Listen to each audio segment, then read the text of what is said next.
Welcome back to Racing Rundown here on YouTube. I'm Eric DeCoster. In this Kentucky Derby profile, we'll be taking a look at Happy Jack. A bit of a price for sure come Derby time. He's a cool story. I'll dive into it in a moment, but has not exactly had the best prep schedule. Of course, we like to be fair and objective in these profiles, lay out all the possibilities with these horses, the good and the bad in our eyes, without getting too deep into what we actually think about them. But let's just say it'd be tough sledding to think this horse could potentially win the Kentucky Derby based off what he has done to this point in his career. There's been some good things to find, but a lot more bad than good. But we'll get into him. A cool story, as I said, though. He's a Calumet Farm homebred. He was meant to sell as a weanling, so a 6-month-old horse at the Keeneland November breeding stock sale back in 2019. So he's a very young horse. He's by Oxbow, not the world's greatest sire, a Preakness winner, sure. He sired a couple decent runners, especially Hot Rod Charlie, most notably. Other graded stakes winners in Coach Rocks and Oxy Lady, two talented 3-year-old fillies of their time, but hasn't been exceptional.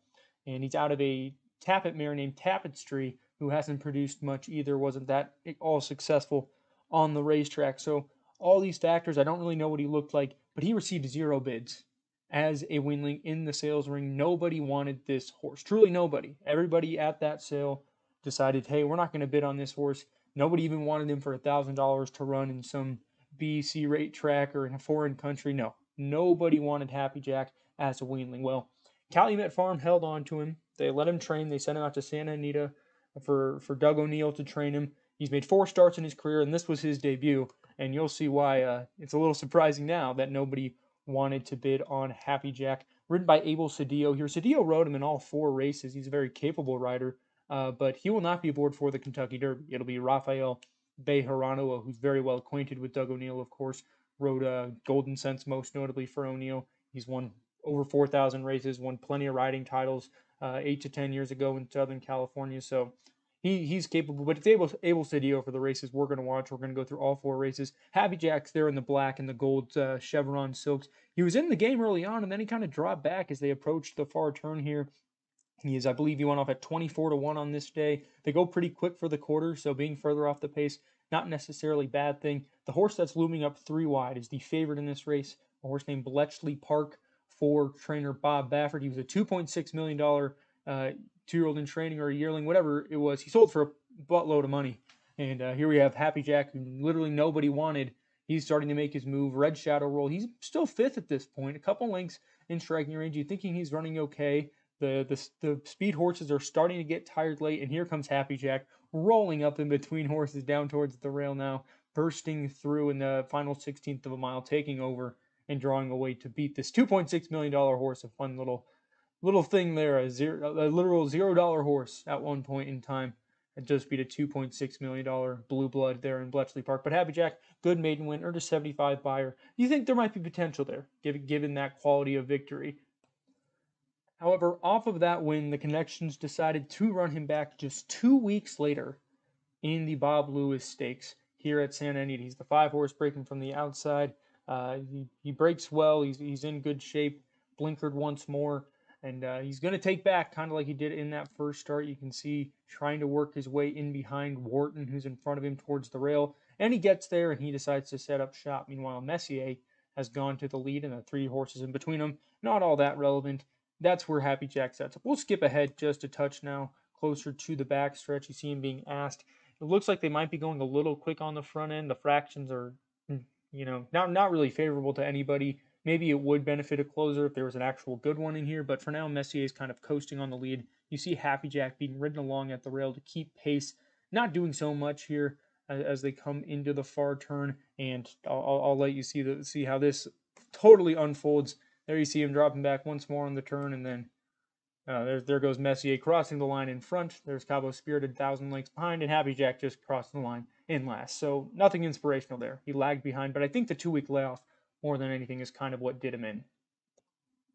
Nevertheless, the Connections persevered. They threw him back into Graded Stakes Company. This, the Grade 2 San Felipe, comes off a layoff, blinkers off, and he actually breaks pretty sharply there from the rail. He's a bit more engaged than he was in that last start. But here he lets Forbidden Kingdom go and set the pace, and he's going to take way back while Forbidden Kingdom goes and goes and does his thing on the front end. But I liked how engaged he was in this early on. He was a part of the race in the early stages and was happy to be around horses again. You'll see him kind of drop back down the backstretch, but I think that's more so Abel Cedillo saying, "Hey, we're going to let the speed horses go, and we'll be content to come to take back on the chances that they'll tire around the turn into the stretch, and we can pick up those pieces late." Forbidden Kingdom's going at a very quick clip.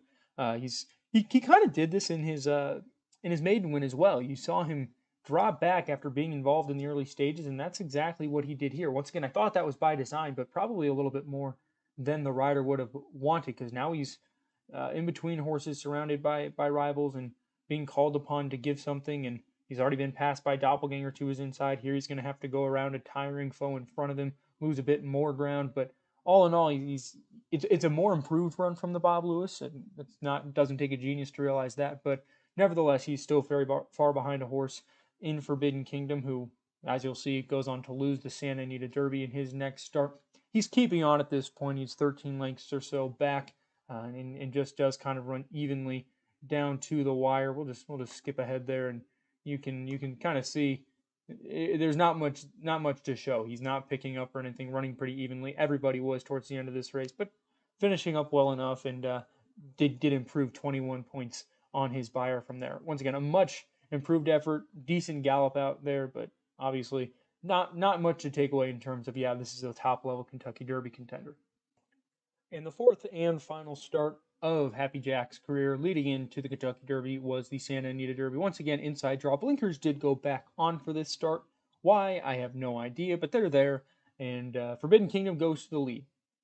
Taba is going to come. Initially looked like he was going to press. Messier now burst through between horses. The pace was not that slow, though, which of course will play into Happy Jack's style. And he's near the back, being hustled along quite a bit by Abel Cedillo here in the early stages. Surprising he's not as sharp as he was in that last start, given the blinkers were put back on. You think, oh, well, that'll keep him in there. And maybe that's why the blinkers did go back on. We saw him turn himself off down the backstretch in the San Felipe, so maybe that was the goal to prevent that this time around. But like I said, the quarter just won in 22 and 3/5 seconds, almost 4/5 seconds. So obviously the pace is setting up well. There you see him. He turns himself off again up the backstretch. That's something I'm honestly just realizing, is that he becomes heavily disengaged when they go into the backside of the races. Don't really know why. You'd think the blinkers could correct that, but obviously they're not, and he's losing substantial lengths on these leaders every time he does that. Now he's being hustled. There's still a half mile left to run. The half, once again, they're going at a quick clip for sure. But Happy Jack looks like he's just kind of playing around and beating himself at this point.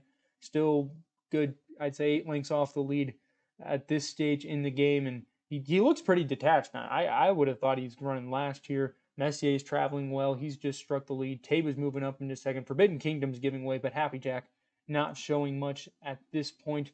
Obviously, you'll see them come on, but I'm not going to skip ahead here, because the ending of this race is crucial, because it's, for one, what got him into the Kentucky Derby, and two, it showed some signs of life that he hadn't necessarily shown before. Obviously, Forbidden Kingdom's tired. Armagnac to the outside, the horse tiring there, and the white cap is tired. But Happy Jack's picking up late here. He was never going to beat the top two, sure, but he's gaining up the rail, gets up for third, which gave him 20 points, which put him at 30 from the 10 points he got for the third in the San Felipe, plus the 20 from this Santa Anita Derby. Getting up by that final neck got him into this spot, so obviously very crucial there. And then once again, a strong gallop out is really all I can take away, but they went at a quick clip, and he wasn't able to get there in terms of the actual race. So the gallop out really doesn't matter in comparison to that. So honestly, there's not a ton to Happy Jack.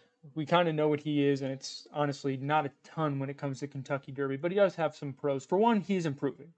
Obviously, the 61 in the Bob Lewis was probably circumstantial, came back too quick, all those good things, was beaten 27 lengths. But the last two runs he's improved, 21 points to the 82 in the San Felipe and 83 in the Santa Anita Derby. And that improvement, that drastic improvement, I should say, is common across all other metrics, Brisnet, Equibase, all those other things. The patterns have been very similar and positive. However, we've also seen how he runs, and he's been beaten a combined. Let's do a quick count here. He's been beaten a combined 49 lengths in his last 3 starts, and that's not good, of course. But yeah, he came back too quickly in the Bob Lewis. I think it's really fair to draw a line through that. The track that day at Santa Anita was really favoring being on the lead, and Messier went to the lead, never looked back, won by 15. Sure, well, coming back in 2 weeks on a track that's playing heavily against you, running against a horse who is certainly at the peak of his form in Messier, that's not going to do any good. So I'm going to draw a line through that. And his other 3 races have been much better than that one loss. And he's bred to go the Derby distance. He's by a Preakness winner in Oxbow, who ran credibly in both the other legs of the Triple Crown. Oxbow's produced Hot Rod Charlie, who was second in the Kentucky Derby and the Belmont and the Dubai World Cup and what feels like every other mile-and-a-quarter race he's running.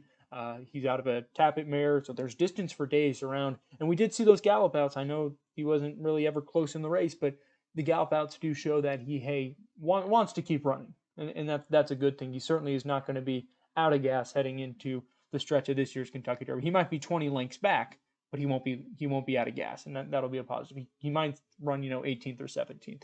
The cons, he's never been close in his graded stakes starts. I just laid it out. Even if you do for some reason want to toss out that 27 length defeat in the Bob Lewis, like I think you maybe can, that's still 22 lengths in his last 2 starts. And honestly, if you don't hold, I mean, for one, Forbidden Kingdom, who won the San Felipe, came back and ran horribly in the Santa Anita Derby. And of course, Messier lost to a horse who was just coming off a maiden win, a good one in Taba, but nevertheless, that's a fact there. Taba was only coming off a maiden win, so the back class from the Bob Lewis and the San Felipe is not that great. And of course, I know there's a camp that holds Taba in the highest of regards, and there's some that hold him in little to no regard. And if you're in that little to no regard camp, then Happy Jack can't be your horse. But maybe if you do think Taba and Messier are these absolute all-stars, which I think a case can be maybe be made for that, then I don't think Happy Jack's a horse you can totally disregard. Maybe he can blow up the board if they go quick enough on the front end and they melt it down and he comes and closes. I will say his only victory did come in that maiden win, and only one horse has come back from that field of 8 in total to win their next start. They've all ran. Only one came back to win. Only one has still won to this date, and it was in Maiden Claiming Company. So that's very bad. And of course, the figures, even though they've shown improvement, still very, very far below the rest of this year's Kentucky Derby field. Just horrible in every sense of the word as it relates to those top contenders. I don't have an exact number, but if we were to average these out or even compare the last 3 numbers, I certainly haven't written a 61 down for anybody else in this year's Derby, and I have a good feeling we won't be because no one's ran as bad as Happy Jack did run in the Bob Lewis. But there are the positives. He wants to run for a while. They might go too quick, and that'll melt down for his closing style. He's had excuses before. He has improved on figures. So there's goods to Happy Jack. But he also has never been close to the graded stakes. And that is a very bad thing. And I will say one thing, his odds might be like 20 points lower than what you normally expect. If you remember a couple years ago, my boy Jack ran in the Kentucky Derby off the Lexington win. So a little better resume than Happy Jack, if one were to say just a little better. And he was a favorite at one point in the betting. He was like 5-1 or something because everyone was betting for their sons or their relatives named Jack. So I'm totally speaking facetiously right now. I hope you understand that. But just Happy Jack might be a little lower on the odds board because people gravitate towards Jack. And certainly it would pay off big for my co-host Jack because, well, his name is Jack and he's a generally happy guy. So that might be some sentimental value there. That's about all you can get from Happy Jack, though. He has a lot of improvement to do, to say the least, to win this year's Kentucky Derby. That's all I have for you guys on this Kentucky Derby profile. We'll see you next time here on Racing Rundown.